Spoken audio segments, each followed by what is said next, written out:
¿Cuándo comienza el conflicto palestino-israelí? El conflicto debería comenzar desde el momento en el que se cristaliza una identidad particular de los árabes de la zona, a fin que se produzca una confrontación entre dos movimientos nacionales. Si nos guiásemos solamente por el nombre Palestina para establecer una identidad nacional, nos meteríamos en un enorme problema. Hasta 1948, las instituciones así llamadas palestinas representaban esencialmente a los judíos. El Bank of Palestina, The Palestinian Post o la Sinfónica de Palestina eran instituciones judías. Notemos en este testimonio hasta qué punto el nombre nos podría llegar a confundir. No existe ningún país que se llame Palestina. Palestina es un término inventado por los sionistas. No hay ninguna Palestina en la Biblia. Nuestro país ha sido por siglos parte de Siria. Palestina es ajena para nosotros. Son los sionistas los que han introducido este nombre, afirmaba Aouni Bey Abdul Hadi, líder árabe sirio de la Comisión Británica Peel de 1937. Para este hombre y para muchos otros no existía tal cosa, Palestina. La segunda trampa que es necesario aclarar se encuentra en uno de los sujetos del conflicto.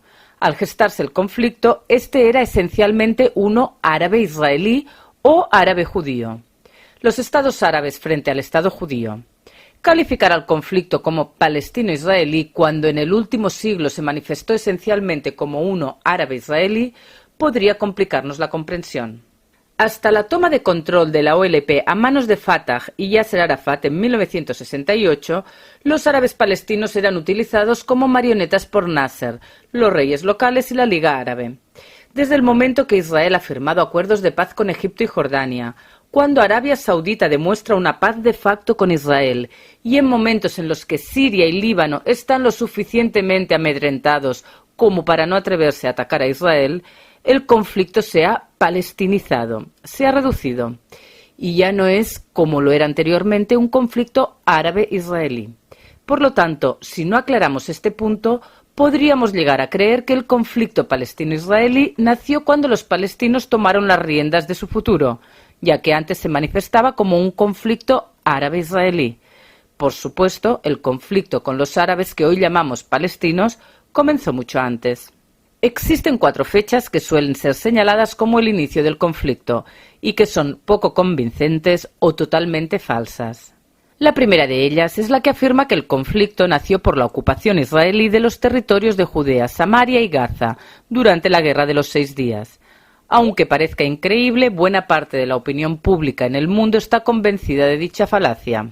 En junio de 1967, una alianza de 3 estados árabes, Egipto, Siria y Jordania, atacaron a Israel a fin de destruir su presencia en Medio Oriente. Lamentablemente para ellos, fueron derrotados. A consecuencia de dicha batalla, Israel tomó control del Sinaí y la Franja de Gaza, que estaban en manos de Egipto. Conquistó las estratégicas alturas del Golán de Siria y pasó a controlar los 5.790 kilómetros cuadrados de Judea y Samaria o la Cisjordania, un terreno que había sido anexado por Jordania en 1949, una anexión ilegal que solamente fue reconocida por Pakistán e Inglaterra. Antes de los jordanos, el terreno estaba bajo control de los británicos en el marco del mandato asignado por la Sociedad de las Naciones. Nunca existió un Estado árabe palestino. Estos son los hechos. La conquista de Judea y Samaria fue una consecuencia de la agresión jordana y no la causa de la guerra. Además, Jordania ya había agredido y había sido derrotada en 1948, por lo que en 1967 fue la continuación de anteriores intentos de borrar a Israel del mapa. Podemos afirmar que una clara y reconocida internacionalmente identidad árabe-palestina se cristalizó tras la guerra de 1967, aunque el conflicto no nació en dicha fecha. Los árabes de Gaza, que habían sido egipcios, y los árabes de Cisjordania, que habían sido jordanos, ambos entre 1948 a 1967, ahora tenían algo en común. Estaban bajo el dominio israelí. El falso argumento que el conflicto se creó por la conquista israelí, léase ocupación, cumple una función táctica. Si convencemos a los poco informados que el conflicto nació en 1967, entonces podremos vender el producto que una retirada de dichos territorios pondría punto y final al enfrentamiento. cuando cualquiera que conozca un poco el panorama en el 2017 entiende que tal supuesto es surrealista, de la misma forma que la retirada israelí de Gaza en el 2005 no acalló a los radicales palestinos. Una retirada podría aliviar el conflicto, incluso mucho, o mejorar las posturas y realidades de Israel en la arena internacional, pero no solucionaría las disputas, ya que el conflicto no nació en 1967. La segunda fecha no real es la que afirma que el conflicto palestino-israelí nació en la Primera Guerra Total, la Guerra de la Independencia de Israel en 1948. Más aún, algunos, como la árabe venezolana Hindú Anderi, deliran inventando que hasta y durante el Holocausto los árabes locales acogieron con alegría a los judíos, obviando que esos mismos árabes ya habían asesinado hasta esa misma fecha cerca de 700 judíos. La guerra de 1948 inició el problema de los refugiados palestinos. Esa derrota para los árabes desató un proceso de revueltas y golpes de Estado en varios países e inició una serie de batallas totales entre Israel y los países árabes hasta 1973. La guerra de 1948 no inició el conflicto palestino-israelí y tampoco es cierto que los árabes de Palestina acogieron con algarabía a los refugiados judíos. Tercero, una fecha que suele ser destacada con celeridad a la hora de definir el punto de partida del conflicto es la revuelta árabe contra los británicos entre 1936 a 1939.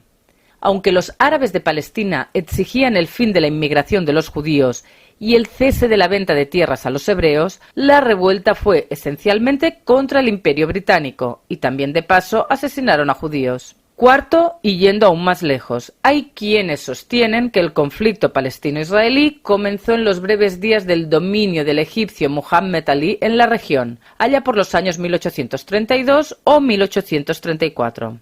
Muhammad Ali impuso una serie de reformas, incluyendo el enrolamiento de los campesinos al ejército egipcio, lo que provocó la revuelta de estos. Un enfrentamiento que fue sofocado en poco tiempo. Esa revuelta no fue una manifestación de un nacionalismo local. Por aquellos días la comunidad judía consistía en pocas miles de almas y la identidad nacional árabe estaba muy lejos de cristalizarse. Si no fue en la década de 1830 y tampoco fue en 1936 al 39 y menos en 1948 o en 1967, ¿cuándo sí comenzó a gestarse el conflicto palestino-israelí? La respuesta está relacionada con tres factores. Primero, la adopción y toma de conciencia de sentimientos nacionales por parte de los árabes locales. Segundo, el comienzo de la incitación religiosa por parte de los líderes árabes palestinos. Y tercero, el papel potenciador y muchas veces negativo de los mandatarios británicos. El embrión de la población árabe en la región se desarrolla para finales del siglo XIX, aún en el Imperio Otomano. Por aquellos días se vive una ola inmigratoria hacia la Gran Siria, tanto tras la conquista de Napoleón en 1799 como más tarde por el rechazo de muchos beduinos a trabajar en el excavado del Canal de Suez. Los otomanos se preocuparon por importar poblaciones hacia la zona, bosnios, kurdas y otros. 250.000 de árabes vivían en Israel para la década de 1880 y la población creció gracias a la recién citada inmigración. Más tarde aún, crecería aún más por la demanda de mano de obra, tanto de los proyectos pioneros judíos como de los proyectos británicos en Palestina.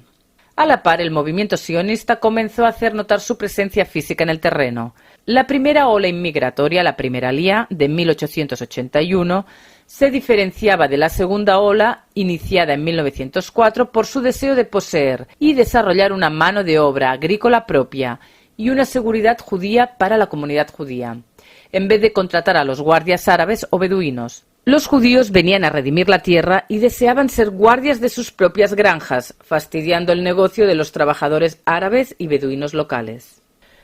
Por otro lado, la compra de tierra creaba tensiones. Terratenientes que no vivían en Israel, pero que habían comprado y registrado propiedades durante el siglo XIX, vendían tierras a precios exorbitantes a los sedientos sionistas. También los árabes palestinos vendían. Incluso el padre del pronazi mufti de Jerusalén vendió tierras a los judíos. En el Medio Oriente de entonces, una cosa era ser dueño de la tierra y otra muy diferente era trabajarla o vivir en ella. Los árabes locales alquilaban tierras y se quedaban con un porcentaje de las cosechas al mejor estilo bustán. De pronto llegaron los sionistas que querían ellos mismos trabajar y redimir las tierras de sus antepasados. Las diferencias también aparecían en detalles culturales. En Europa la parcela le pertenecía al dueño, mientras que en Medio Oriente pastores cruzaban vallas para alimentar al ganado tras la cosecha sin pedir permiso alguno. El ahora dueño de la tierra espantaba al beduino, quien llamaba a los suyos para defenderlos, mientras que el ahuyentador también hacía lo mismo, siendo así se sumaban razones para que existiese una tensión social. El fin de la Primera Guerra Mundial confeccionó el conflicto como un enfrentamiento entre dos aspiraciones nacionales. Durante la guerra y para lograr un levantamiento árabe contra los otomanos, los británicos prometen la creación de un estado liderado por los Hussein de la Meca, en lo que hoy es Siria, Líbano y parte de Palestina. Estas cartas, conocidas como Majma'un Hussein, de 1915 a 1916, incluían, según los árabes, también la tierra de lo que hoy es Israel. A los sionistas también les hacen promesas amorfas en el marco de la Declaración de Balfour de 1917. Simultáneamente, los británicos dividían secretamente la región con los franceses en los acuerdos de Sykes-Picot. Mientras que los judíos sionistas poseían un programa político y práctico nacional inspirado en la formación de los nacionalismos europeos, los árabes locales no poseían tal identidad. Sus desarrollos y evoluciones nacionales eran muy diferentes. Por un lado, los árabes aspiraban a la Siria grande liderada por los Hussein de la familia hashemita, pero tras haberles otorgados a ellos, a los hermanos Faisal y Abdallah, Irak y Jordania, los árabes locales del mandato británico de Palestina se enfocaron en desarrollar su propia identidad nacional. Las aspiraciones de los judíos a todo esto fueron reconocidas en la Convención de San Remo de 1920 y formaban parte de los objetivos a cumplir por el mandato. En el Tercer Congreso Árabe de 1920, los dirigentes expresan su deseo de independencia. El nacionalismo judío, el sionismo, definitivamente inspiró a los líderes árabes a desarrollar una identidad particular, siguiendo un modelo europeo como el de sus pares judíos. No fue fácil para los árabes captar el concepto de Estado-nación cuando la identidad primaria de los locales era tribal o sectorial. Una nueva identidad palestina convivía con las terribles disputas entre los clanes locales, especialmente entre los Nashashibi y los Hussein. Los árabes de Palestina se sentían descontentos por el creciente aumento de la población judía y por la preferencia legal que hacían los británicos hacia los judíos, de acuerdo a lo establecido en la Convención de San Remo. Los británicos, en tanto, buscaban un líder árabe cómodo para conectar y calmar a la población descontenta, escogiendo a Amin al-Hussein del clan Hussein como su interlocutor más prominente. Al-Husseini fue nombrado mufti de Jerusalén. El mufti representaba ante todo los intereses de su familia o clan. Él suponía que adoptando una postura beligerante, nacional palestina, podría superar y derrotar a su competencia, Nashashibi. El mufti comenzó a coquetear con la violencia incitada por motivos religiosos en los desmanes o las matanzas de 1920 y 1921. Lo que comenzó como un coqueteo se transformó en un modus operandi en los desmanes o masacres de 1929. A la luz de lo aquí explicado, el conflicto surge con la cristalización de una identidad nacional de los árabes de Palestina. Es influenciada por el nacionalismo sionista y la política de divide y gobierna de los británicos, y se manifiesta en una incitación repleta de componentes religiosos, pero esto sucedió solamente desde la década de 1920. Por lo tanto, sería correcto indicar que el conflicto palestino-israelí se gestó en los desmanes de 1920 o 1921, y, si se quiere estar completamente seguro, en las masacres de 1929. En tanto y en cuanto aumentaba la conciencia nacional y política de los árabes, así también aumentaban los ataques violentos en contra de los judíos. Siendo así, desde el comienzo de la década del 20, toda ola de violencia superaría a la anterior.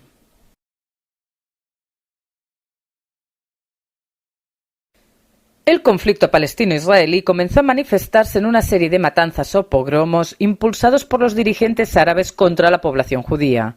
Esto sucedió en varias olas. La primera ola de violencia fueron los desmanes o las matanzas árabes del año 1920. Estas se iniciaban en varios frentes. Por un lado, en la Galilea, al norte de Israel. Allí los árabes hostigaban a los franceses por haber alejado al rey pro-británico Faisal I, de la familia hashemita, a quien los británicos terminaron coronando en Irak. cumpliendo parcialmente lo que les había prometido en las cartas McMahon-Hussein. Durante la Primera Guerra Mundial, aunque el conflicto parecía entre pandillas árabes y los franceses, en el camino, los árabes atacaron a los judíos en Metula, Ayelet HaShahar, Degani Bet y Tel Hai. Murieron 8 judíos, entre ellos el líder pionero Joseph Trumpeldor. Un mes más tarde comienzan los asesinatos en Jerusalén y sus alrededores.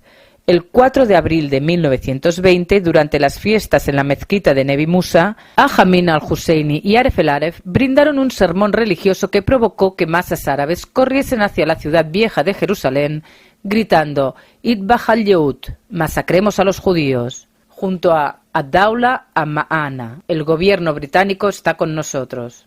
Luego, todos gritaban al unísono «La religión de Mahoma nació con la espada». Al mismo tiempo, la administración militar británica dio una irregular y tardía respuesta de contención y prevención de estos disturbios, ataques que duraron 4 días. Los disturbios causaron una docena de muertos. Solamente en Jerusalén se contabilizaron por lo menos 7 muertos y cerca de 250 heridos. Mujeres acorraladas por los matones árabes fueron violadas y muchas propiedades de los judíos de la ciudad vieja fueron incendiadas y dañadas.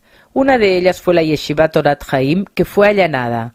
Los rollos de la Torá fueron tirados por el suelo para luego ser incendiados junto con el edificio.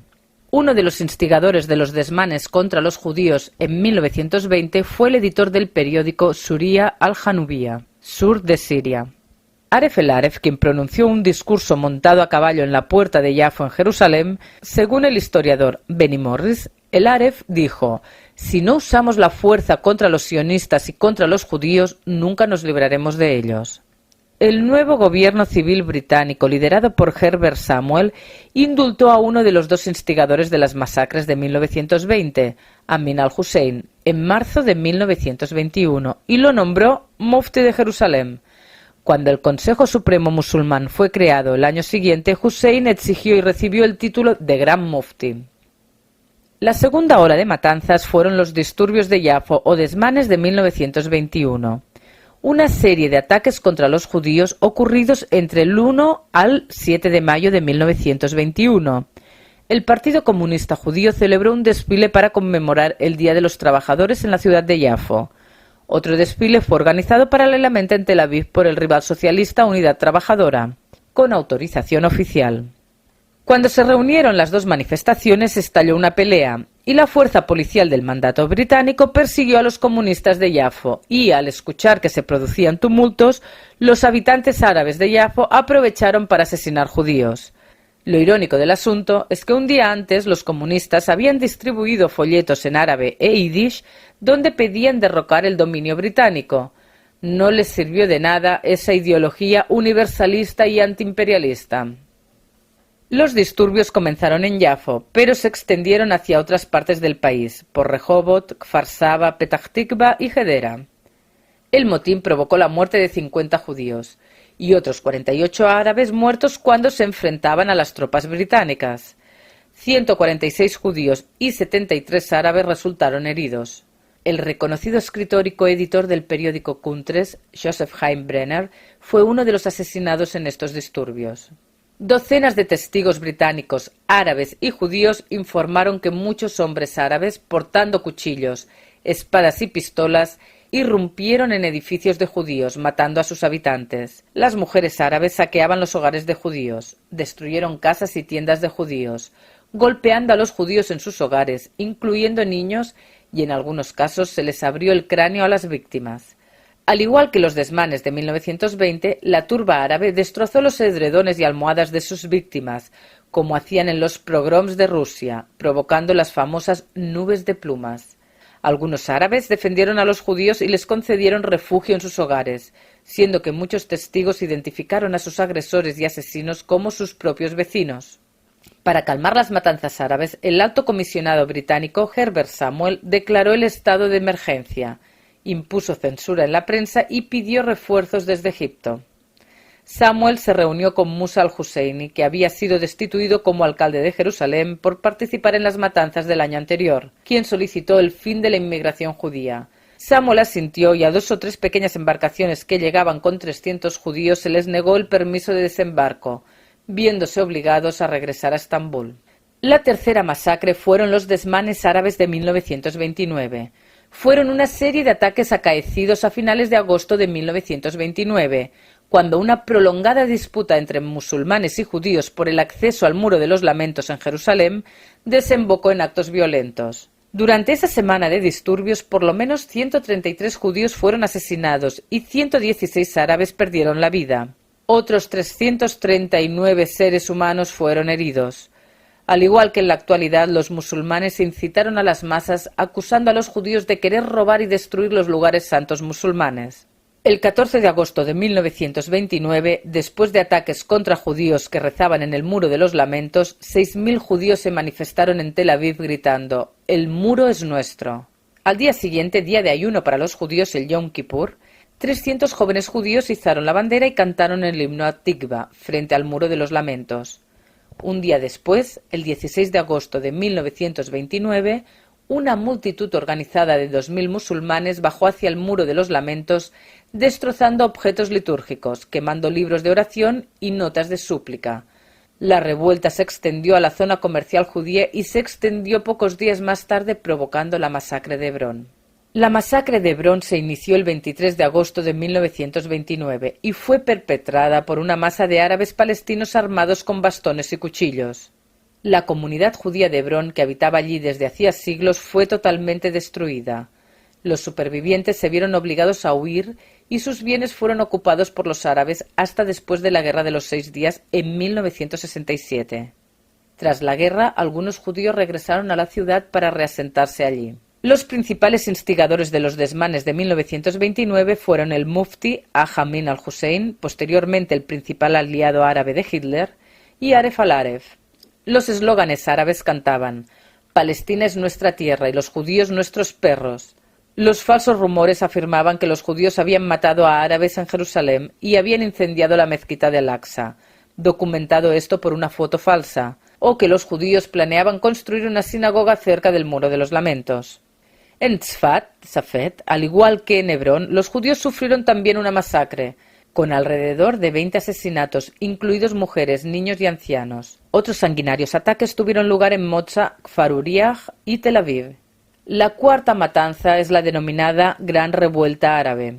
Se trata de una rebelión de protesta contra la inmigración y la compra de tierras por parte de los judíos durante los años 1936 a 1939, en el mandato británico de Palestina. Los árabes decidieron atacar y rebelarse justamente contra los británicos, acusándolos de favorecer a los judíos. En el camino, como en otras tantas ocasiones, los árabes también asesinaron judíos. La sublevación no tuvo éxito, pero mostró su influencia a lo largo de la Guerra de la Independencia de Israel en 1948, ya que debilitó mucho la capacidad militar y el incentivo árabe local palestino para salir a una guerra. En abril de 1936, los dirigentes árabes del mandato británico, liderados por Amin al-Hussein, gran mufti de Jerusalén, declararon una huelga general para protestar contra la inmigración judía a Palestina y acabar con ella. La revuelta tuvo dos fases distintas. La primera fase fue dirigida principalmente por el urbano y elitista Comité Árabe Superior y se centró principalmente en huelgas y otras formas de protesta política. La segunda fase, iniciada a finales de 1937, fue un movimiento de resistencia violenta contra las fuerzas británicas. Esta fase fue reprimida violentamente por el ejército británico y la fuerza de policía palestina. Según cifras oficiales británicas que registraron la revuelta árabe de 1936 a 1939, el ejército y la policía mataron a más de 2.000 árabes en combate, mientras que 108 fueron ahorcados y otros 961 murieron a causa de lo que describieron como pandillas y actividades terroristas. La élite dirigencial árabe se escapó y luego de la violencia regresó. Repetirían este patrón en 1948, pero entonces no pudieron regresar. La principal forma de castigo colectivo empleado por las fuerzas británicas para suprimir la revuelta árabe de 1936 a 1939 fue la destrucción de bienes. A veces pueblos enteros fueron reducidos a escombros, como sucedió en Miar en octubre de 1938. A menudo, varias casas fueron voladas y otras fueron destrozadas por dentro. El mayor acto de destrucción se produjo en Yafo el 16 de junio de 1936, cuando destruyeron, en la operación Ancla, 220 o 240 edificios, dejando a 6.000 árabes sin hogar. Una gran cantidad de actos brutales realizados por las fuerzas británicas se registraron durante la última parte de la revuelta, como palizas, torturas y ejecuciones extrajudiciales. A pesar de la intervención militar constante de hasta 50.000 soldados británicos, el levantamiento árabe se prolongó durante más de 3 años, entre 1936 a 1939. El árabe Walid Khalid estimó que durante esta revuelta los árabes sufrieron 5.032 muertos, al igual que 200 británicos. Fueron asesinados otros 600 judíos, la mayoría de ellos a manos de los árabes. Lo único que logró la huelga general árabe fue fortalecer la independencia de la economía de los judíos. Por ejemplo, los árabes cerraron el puerto de Yafo, y en pocas semanas los judíos abrieron la exitosa competencia del puerto de Tel Aviv. La revuelta de 1936 a 1939 debilitó la fuerza militar de los árabes palestinos antes de su confrontación con los judíos en 1947-1948. El mufti, Amin al-Hussein, y sus partidarios dirigieron una yihad en contra de cualquier persona que no obedeciese al mufti. Cualquier persona que rechazara su liderazgo era un hereje y su vida corría peligro mortal, en especial los pertenecientes al clan rival, los Nashashibi. Matanzas o desmanes de 1920, 1921, 1929 y del 36 al 39. Sí, el conflicto comenzó mucho antes que se declarase el Estado de Israel.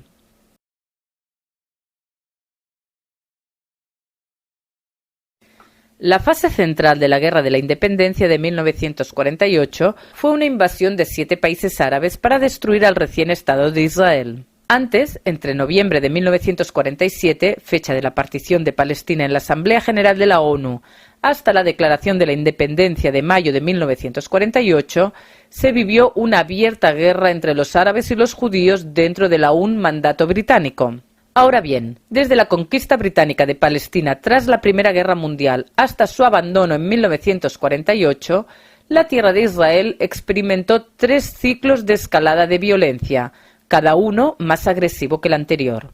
Los 3 ciclos fueron muy parecidos. El primer paso se producía con un aumento de la inmigración judía que provocaba la ira de la mayoría árabe, que entendía el significado político del desarrollo judío en el mandato. Dicho descontento era acompañado por una incitación por parte de líderes árabes palestinos radicales, desencadenando en matanzas de judíos o desmanes. Al ver lo que sucedía, los británicos levantaban comisiones de investigación que decidían reducir la inmigración de los judíos y la compra de tierras. Mientras esto sucedía, los judíos adoptaban medidas más activistas para hacer frente a la violencia árabe-palestina. Este ciclo se repitió 3 veces, entre 1920 hasta 1947. Comencemos con el primer ciclo. La explosión de violencia comienza con la Tercera Aliyá, la tercera gran ola de inmigración de judíos tras la Primera Guerra Mundial, de 1914 al 1918. Durante la Tercera Aliyá llegaron a Israel 35.000 personas, la mayoría desde Rusia y Polonia y algunos de Lita y Rumania. Los motivos de la Aliyá estaban ligados a los ideales sionistas, los ataques a los judíos en sus países de origen y, por sobre todo, la sensación de fortalecimiento del sionismo gracias a la Declaración Balfour y la entrega del mandato sobre la tierra de Israel a los británicos. Los inmigrantes eran principalmente jóvenes que llegaron en el marco de organizaciones como Ejalutz en Rusia y Polonia y por movimientos como Hashomer Hatzair en Galicia. Estos movimientos se crearon con el objetivo de capacitar a los jóvenes judíos para el trabajo agrícola en la tierra de Israel. Eran jóvenes llenos de ideales sionistas, pero a diferencia de la Segunda Aliyá, desde 1904, los jóvenes de la Tercera estaban organizados en los marcos de los movimientos juveniles y fueron muy bien recibidos en el país por los miembros de la Segunda Aliyá y por el gobierno británico que sustituyó al otomano. Ellos, junto a los de la Segunda Aliyá, continuaron con la fundación de organizaciones, instituciones y nuevas formas de asentamientos, especialmente granjas cooperativas o kibbutzim. Entre otras cosas, fundaron la Organización General de Obreros, la Histadrut. La Tercera Aliyá disgustó al liderazgo árabe local. Ellos fomentaron e incitaron los desmanes y matanzas de 1920 y 1921, en donde fueron asesinados 65 judíos. Los británicos, al constatar la ola de violencia árabe, decidieron levantar una comisión de investigación que culminó aprobando un documento en donde se establecen puntualmente una nueva política británica para el Medio Oriente. Documento conocido como el Libro Blanco de Churchill en 1922. El Libro Blanco de 1922 desarrolla 3 puntos. Primero, los británicos declaran seguir comprometidos con la Declaración de Balfour y reconocer los derechos nacionales para un hogar nacional de los judíos. Eso sí, los británicos aclaraban que dicho hogar nacional sería en un terreno limitado para no afectar los derechos de los árabes y las sospechas de los judíos ortodoxos antisionistas. Segundo, para apaciguar a los árabes y sus temores económicos, Churchill afirmaba que se limitaría la inmigración a la capacidad de absorción para que los inmigrantes no se convirtiesen en una carga para los locales. Tercero, el este del Jordán, hoy Jordania, será un reino aparte gobernado por Abdalá de la familia Shemita. En resumen, el Libro Blanco de 1922 otorgaba el 76% del territorio de Palestina a los árabes, declaraba que habría menos inmigración judía y menos extensión territorial manifestada en los momentos con la compra de tierras por parte de los judíos. La Organización Sionista Mundial, dirigida por Chaim Weizmann, aceptó las indicaciones del Libro Blanco, aunque eso significase el robo del 76% del terreno prometido para el hogar nacional judío. Los líderes árabes rechazaron el edicto, ya que se negaban a entregar tierras a los judíos. Las matanzas de 1920 y 1921 provocaron que la dirigencia judía conformase una organización defensiva conocida como la Haganah. En 1920, los líderes judíos les pidieron a los británicos que armasen y entrenasen a defensores judíos para compensar la falta de tropas británicas adecuadas. La petición fue rechazada y Zeev Jabotinsky junto a Pinchas Rutenberg capacitaron a voluntarios judíos para la defensa propia comunitaria. Los judíos informaron a los británicos sobre estos esfuerzos. Muchos de los voluntarios eran miembros del Club Deportivo Maccabi, y algunos de ellos eran veteranos de la Legión Judía que había combatido junto a Gran Bretaña en la Primera Guerra Mundial. Para finales de marzo, alrededor de 600 personas habían realizado ejercicios militares en Jerusalén. Un poco más tarde, la Haganah se transformó en el brazo defensivo oficial de la comunidad judía, dirigida por los partidos socialistas. En su periodo de mayor actividad, la Haganah llegó a contar con 50.000 miembros. A consecuencia de los desmanes árabes contra los judíos en 1920 y 1921, la inmigración judía fue detenida temporalmente por los británicos. Además, los judíos llegaron a la conclusión que los británicos no estaban dispuestos a defender los asentamientos judíos de los ataques árabes, por lo que establecieron unidades de autodefensa. Por otra parte, los disturbios provocaron que la dirigencia árabe en Palestina comenzase a verse a sí misma menos como parte del sur de Siria y más como una comunidad árabe de Palestina única. Así termina el primer ciclo. El segundo también comienza con una inmigración o cuarta aliyá.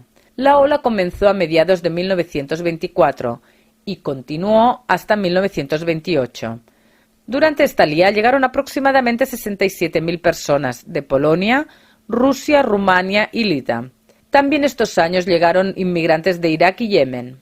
Muchos de los inmigrantes, olim, que venían desde Polonia, abandonaron el país debido a las crisis económicas y a las grandes sumas de impuestos que se les exigían a los judíos. Por esos años también creció el nacionalismo y el antisemitismo en Europa, lo que llevó a judíos de otros países a llegar a la tierra de Israel. En parte, los olim vinieron a Israel debido a la falta de posibilidades de entrar a los Estados Unidos por las leyes de inmigración de 1924. La mayoría de los olim de esta aliyá no pertenecían a los movimientos sionistas y eran jóvenes de clase media que en sus países de origen trabajaban en fábricas y en la industria. Debido a su procedencia económica y cultural, la mayoría se ubicaron en las ciudades, principalmente en Tel Aviv. Por lo tanto, las ciudades se desarrollaron rápidamente durante estos años. Los olim se dedicaron a las fábricas, industrias, comercio y construcción, aunque también continuaron con los proyectos de la anterior aliyá, en lo referente a la agricultura y al desarrollo de nuevas granjas. En 1928 los judíos ya sumaban 150.000 almas, producto de 4 olas inmigratorias. Los árabes, como era de esperar, estaban muy disgustados ante este fortalecimiento de la minoría judía. Siendo así, desataron desmanes árabes en 1929. Durante esa semana de disturbios, por lo menos 133 judíos fueron asesinados y 116 árabes perdieron la vida. Al igual que en la actualidad, los musulmanes incitaron a las masas acusando a los judíos de querer robar y destruir los lugares santos musulmanes.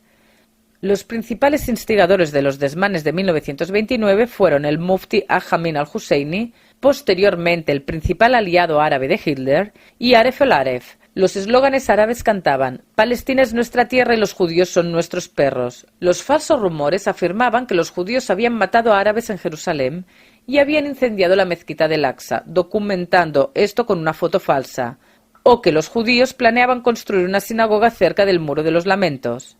En Tzfat, Safed, fueron asesinados 20 judíos y otros 67 judíos fueron asesinados en Hebrón, una comunidad que fue abandonada tras siglos de vivir allí. Otros sanguinarios ataques tuvieron lugar en Moza, Kfar Uriah y Tel Aviv. ¿Qué podían hacer los británicos ante esta ola de violencia árabe-palestina? Pues lo supuso bien: levantar otra comisión de investigación y redactar un nuevo libro blanco. El libro blanco de Pasfield fue publicado en octubre de 1930, tras las conclusiones de la Comisión de Investigación Simpson, que trató con las masacres árabes de 1929. El libro blanco de 1929 estableció que solamente se podían vender tierras a judíos si eso no dañaba a los árabes. En el rubro de la inmigración decidía que no se permitiría la llegada de judíos si había desempleo en el sector árabe. Era una obligación de Gran Bretaña, afirmaban unos años antes que se desatase el genocidio del judaísmo europeo, reducir la inmigración judía a Israel.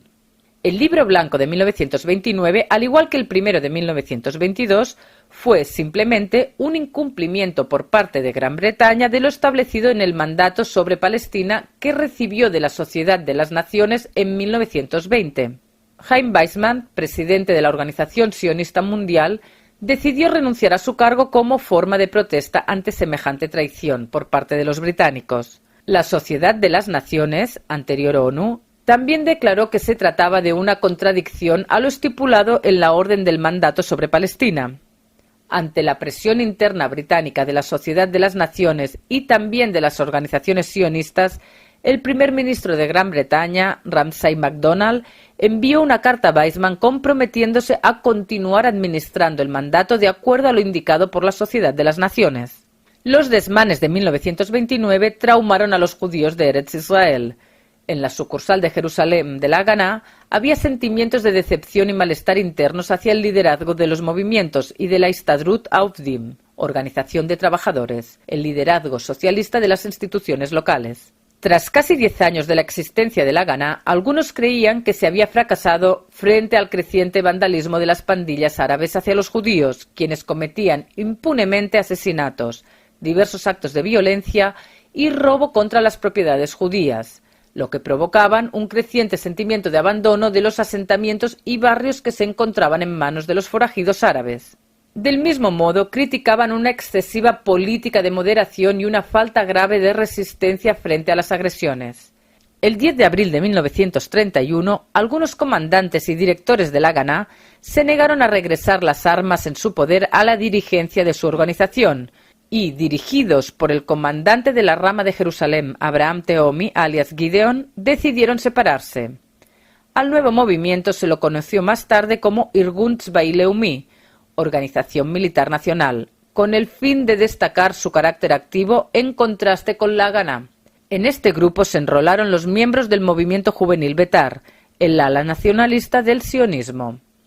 De esta forma se conformaba una respuesta activista ante las agresiones árabes, consecuencia directa de los desmanes de 1929.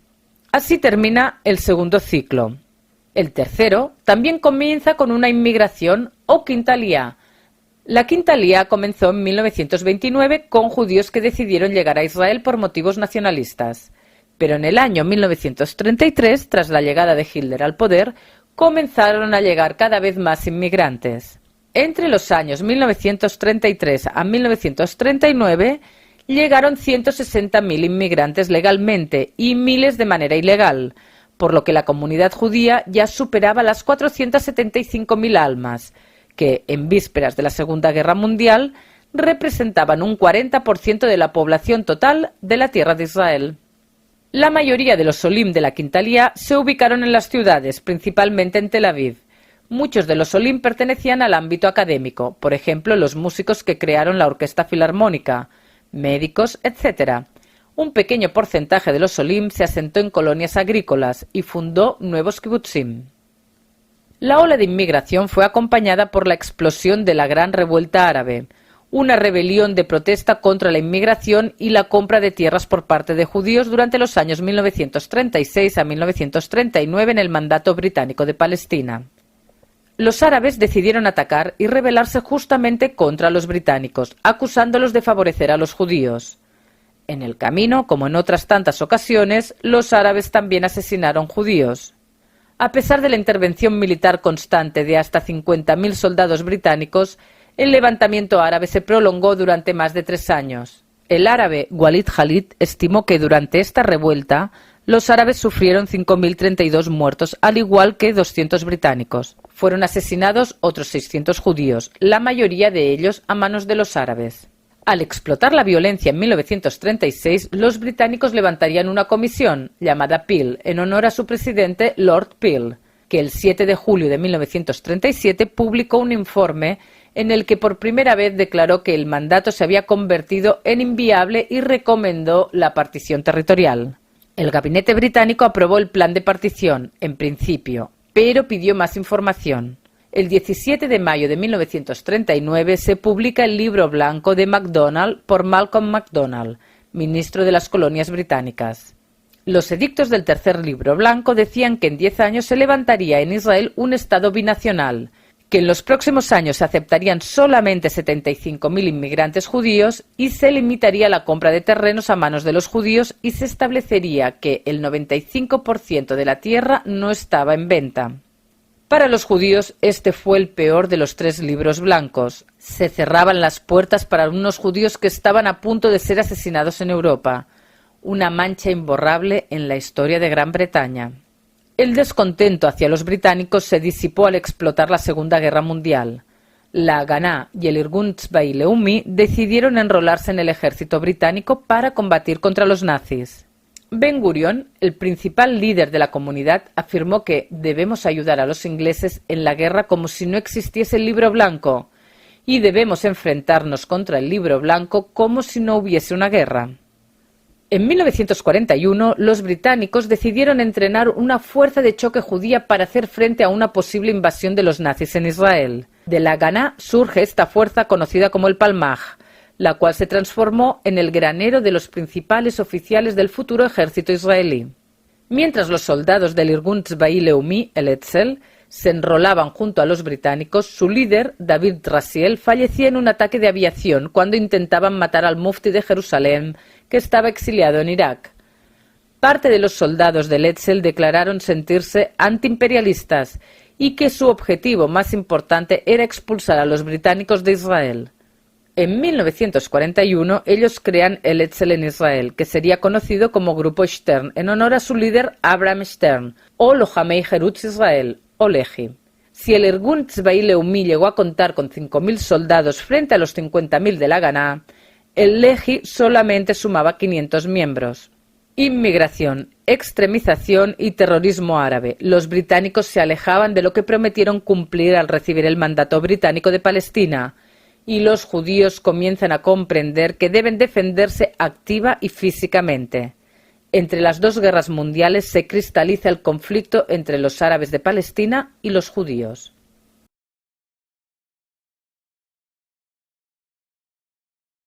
Se trata de uno de los principales instigadores del conflicto palestino-israelí. Si tuviésemos que ubicarlo políticamente en la actualidad, su acérrimo antisemitismo, su incitación religiosa y su liderazgo en las matanzas que provocó contra los judíos en 1920, 1921, 1929 y en el periodo de 1936 a 1939, lo colocarían como uno de los exponentes de terrorismo islamista palestino. En este sentido, el mufti de Jerusalén fue todo un pionero. Se llamaba Muhammad Amin al-Husseini y era del elitista clan de los Husseini. Nacido en Jerusalén en 1895 o en 1893, en 1913 hizo su peregrinaje a la Meca, de ahí su tratamiento honorífico de Haj. Amin al-Husseini estudió la ley religiosa musulmana en la Universidad del Cairo y posteriormente ingresó a la Escuela de Administración de Estambul.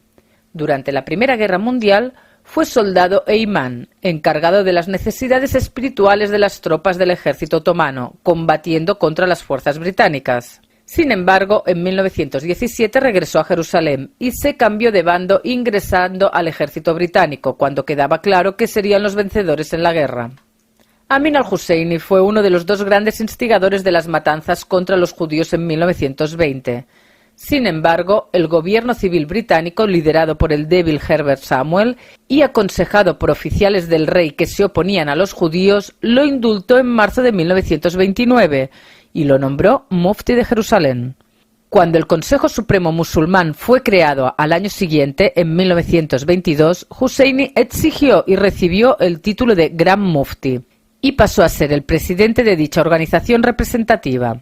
Es decir, combatió contra los británicos en la Primera Guerra Mundial y luego envió a asesinar a judíos, pero los británicos lo indultan y lo nombran interlocutor legítimo. Una locura. Amin al-Husseini tenía como meta erradicar a todos los judíos de Palestina.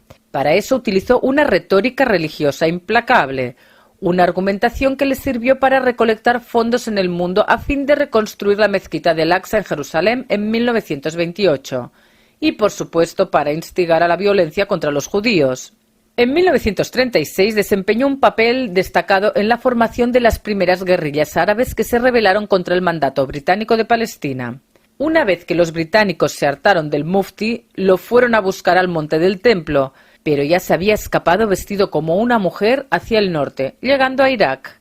En Irak apoyó el golpe de Estado pronazi de 1941, liderado por Rashid Ali al-Gailani. El golpe fracasó a las pocas semanas, gracias a la intervención británica, por lo que tuvo que volver a huir con un pasaporte italiano a la Roma de Mussolini. Al estallar la Segunda Guerra Mundial, al-Husseini ya estaba establecido en Berlín como aliado del Tercer Reich. En 1941, tras la exitosa invasión de Yugoslavia por las fuerzas del Eje, al-Husseini promovió el reclutamiento de musulmanes bosnios y albaneses para las Waffen-SS, ayudando a formar la tercera división de montaña SS Handschar. Esta división se volvió célebre por las masacres particularmente atroces cometidas contra los partisanos yugoslavos. Al-Husseini logró entrevistarse con Adolf Hitler en noviembre de 1941 y, de acuerdo con el profesor Bernard Lewis, allí habría tratado de convencerlo para que ampliase el exterminio de judíos a los territorios que la Francia de Vichy y a la Italia fascista controlaban aún al norte de África. Y también propuso que la Luftwaffe bombardeara Tel Aviv, ciudad habitada casi en su totalidad por judíos. Sin embargo, en el acta de la reunión consta únicamente el ruego a Hitler para que proclamase el apoyo alemán al movimiento independentista árabe de Palestina, así como la cortés respuesta negativa del Führer. Una vez que los nazis conquistasen la Palestina de manos de los británicos, el proyecto de Amin al-Husseini era el de construir cámaras de gas en Emek Dotan para eliminar a los judíos del mandato británico, copiando el accionar de su aliado el genocida Adolf Hitler. Permaneció como invitado del Tercer Reich, continuando su colaboración con el nazismo hasta poco antes de la capitulación alemana. Durante estos años levantó una radio nazi en árabe y persa llamada Radio Sesen, de particular influencia en el antisemitismo de corte nazi que profesan los islamistas en la actualidad. En 1944 activó un comando especial de las Waffen-SS, Operación Atlas, operado en conjunto por la inteligencia alemana y el propio Mufti, que en la noche del 5 de noviembre de 1944 envió un comando conformado por los palestinos Hassan Salameh y Abdul Latif y otros 3 templarios alemanes que conocían Israel, lanzándoles en paracaídas desde un avión alemán sobre la región de Jericó en Wadi Kel. Su misión era envenenar y asesinar a 250.000 judíos de Tel Aviv. El plan fue desbaratado por la astucia de un policía árabe de la zona. Tras la guerra trató de escapar a Suiza, pero fue rechazado en la frontera y se vio forzado a entrar en Francia, donde permaneció un año bajo arresto domiciliario. Al-Husseini burló la vigilancia francesa en 1946 y llegó al Cairo, donde pidió asilo político y asumió el mando del recién creado Alto Comité Árabe. El movimiento sionista solicitó al Reino Unido, en aquellos años Egipto era protectorado británico, su extradición para juzgarlo como criminal de guerra.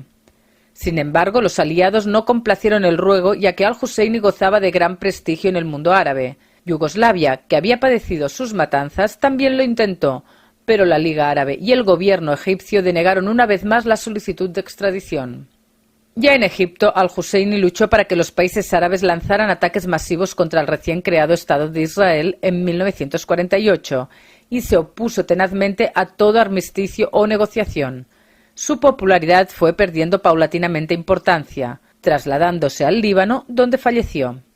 Murió en Beirut en 1974. No pudo ser enterrado en Jerusalén como era su deseo debido a la negativa del gobierno israelí, que gobernaba toda la ciudad tras su triunfo en la Guerra de los 6 Días de 1967.